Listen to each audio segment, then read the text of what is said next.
Bismillahirrahmanirrahim. Hello everyone. I am Barar Hussain, a PhD research scholar at International Center for Chemical Biological Sciences, University of Karachi, Pakistan. I'm here to present my abstract entitled Antibiotic Resistance in the Genus Enterococci. This presentation was presented at LNH Symposium 2025. The objective of this presentation include to explore the antibiotic resistance in enterococci and take action to mitigate their implication, as this particular genus is widely used in different industrial applications and also show resistance to all available antibiotics. Very brief about antibiotic resistance. Why we are interested in antibiotic resistance? Currently, it's considered a looming factor or a looming crisis because it is one of the top global public health and developmental threat. A study estimates that antimicrobial resistance has led to at least 1 billion deaths each year since 1990s. While only in the United States, more than 2.8 million antimicrobial resistance infections occur each year, which cost up to 4.6 billion annually only in the United States. According to the World Bank, estimate that AMR could result in 1 trillion additional healthcare costs in 2050, while it will range from 1 trillion to 3.4 trillion gross domestic product losses per year by 2030. A review published under the UK government argued that AMR could kill 10 million people per year by 2050. Globally statistical data indicate that how it's important to take action before any outbreak of the AMR. Why we are interested in tococci is that in November 2024, the World Health Organization in Bacterial Priority Pathogen List BPPL release a list of 24 pathogens which spanning 15 families of antibiotic resistant bacterial pathogens. They divide the antibiotic resistant pathogen into three categories into critical priority, high priority, and medium priority. Our interest of microbe, which is genus Enterococci, and among them the Enterococcus faecium, is the present in the high priority. Again, it's required immediate action, that how it's important that it's still live in the high priority list of the World Health Organization. Why we are interested in Enterococci, which is a complex and versatile microorganism. Genus Enterococci are gram-positive microorganisms which have ubiquitous distribution and currently identified more than 80 species. They are found every year in the environments. For instance, they are found in air, soil, water, and other respiratory settings, etc. They are also exist in single or double or in streptococci or in the tetrad form. Beside their existence and they are because of this existence and their potential to survive harsh condition, they are currently used as a fecal indicator bacteria. Beside this harsh condition, intolerance potential, a very complex. They pose a very complex industrial application. For example, they are helping our use in the cheese fermentation, their own production, the citrate background. They are also used for improve immunity. They are also used in different food products, and they also help in the treatment of different diseases like cholesterol, cancer, and other bowel disorders, for example.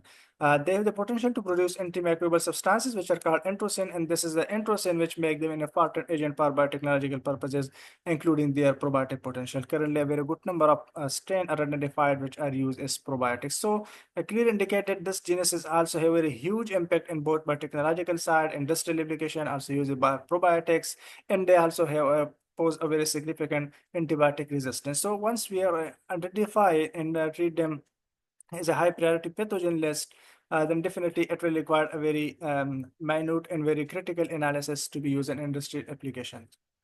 How the antibiotic resistance was emerged in the genus Enterococci. So this slide reflect that soon after the discovery of penicillin, antibiotics they start resistant to chloramphenicol, to followed by ampicillin and then to vancomycin. The vancomycin resistance Enterococci in the 1980s outbreak is very famous and a table talk for everyone. They affected more European Union, the United States, and responsible for millions of deaths of the human life. Currently, the genus Enterococci show resistance to the last resort of antibiotics like diptomycin and tigecycline also. They also show resistance to linezolid, and due to their infection rate, currently they are considered the second cause of hospital-associated infection. And this list is growing rapidly because of they show resistance to all available antibiotics in the market. Why the enterococci show such a huge list of resistance? Because they have both intrinsic and acquired resistance. This resistance have evolved several genetic mechanisms. For example, that's because of their chromosomal mutation or integration of the foreign genetic materials. Acquiring or transfer of the resistant genes through the exchange of plasmid or transposon occur, which may be within the same genus or the other species in the environments by the process of horizontal gene transfer and vertical gene transfer. Again, it's a very have a global spread and high prevalence in the North America, Europe, and and part of the Asia. This slide reflects that the commonly into how enterococci show resistance to against the common antibiotics. For example, they show resistance to beta-lactams, which has a low-level antibiotic intrinsic resistance, and mostly they occur in the mutation and the PBP5 genes. Likewise, resistance to glycopeptides, which prevent the cell wall synthesis, and most prevalent resistance occur in the N1B, which is vancomycin resistant genes. Similarly, resistance to glycosides, they show intrinsic resistance to aminoglycosides and affect the 30S ribosomal subunit. Resistance to quinolone, which is low-level intrinsic resistance, and mutation occur in the GAR A and PER-C genes. Likewise, the Iplex formation also show resistance, also add to this resistance. Resistance to macrolide and lincosamide, which mostly occur because of the methylation of the 23S RNA, and the resistance to last resort of antibiotics, which is also considered linezolid as among one of them, and they inhibit the protein synthesis and also cause mutation in the rRNA genes. Clearly indicate that how the genus Enterococcus species or Enterococci show resistance to different antibiotics following different mechanism and pathways. What will happen if the enterococci remain in the same status, or they increase in the resistance in the genus Enterococci? As already described, there's a very important microbes and important genus of the microorganism which are used as different distal application that are definitely it will add to the economy of any country. So they can, if antibiotic resistance are found or prevalence more in enterococci, so they can enhance the mortality rate, the morbidity rate. They will increase our treatment challenges and prolong hospital stays. There also a risk of outbreaks any time in year can outbreak can occur like in the 1980s, and there is also chance of transfer because this species also have the phenomena called genome plasticity, so which is capable of transferring gene or acquired other characteristics. So definitely, if this kind of antibiotic resistance remains same, so it will cause a very potential challenges to the healthcare in the policymakers. How to there are some strategies to combat antimicrobial resistance overall and collectively and enterococci particularly. For example, monitoring and surveillance regulation and policy measure should be taken strictly to lower or to limit the use of antibiotics, particularly for enterococcal infection. There must be antibiotic stewardship program should be installed and should be run properly. Ensuring access to appropriate antibiotics, over-the-counter antibiotics sale should be banned. Prevention and management of infection should be targeted and should be treated carefully. It must be investigated properly using state-of-the-art techniques. Research and development, which is one of the key elements in the antibiotic resistance mitigation, because if you identify the exact mechanism, so definitely a very targeted and site-specific drug will be developed, which can help to overcome the misuse of antibiotics. Education and public awareness is one of the key elements to combat the antimicrobial resistance. If because the people are educated and they are aware of the misuse of antibiotics or the not completion of the course of antibiotics. So definitely, once they are aware, they can limit or they can avoid such kind of practices. In global collaboration and investment and innovation is one of the most important part of this strategies, because if we are not sharing data with each other, so definitely there must be no collectively or no globally surveillance system that where how much and the enterococcal infection are prevalent. So global prevalence, global collaboration is one of the important things.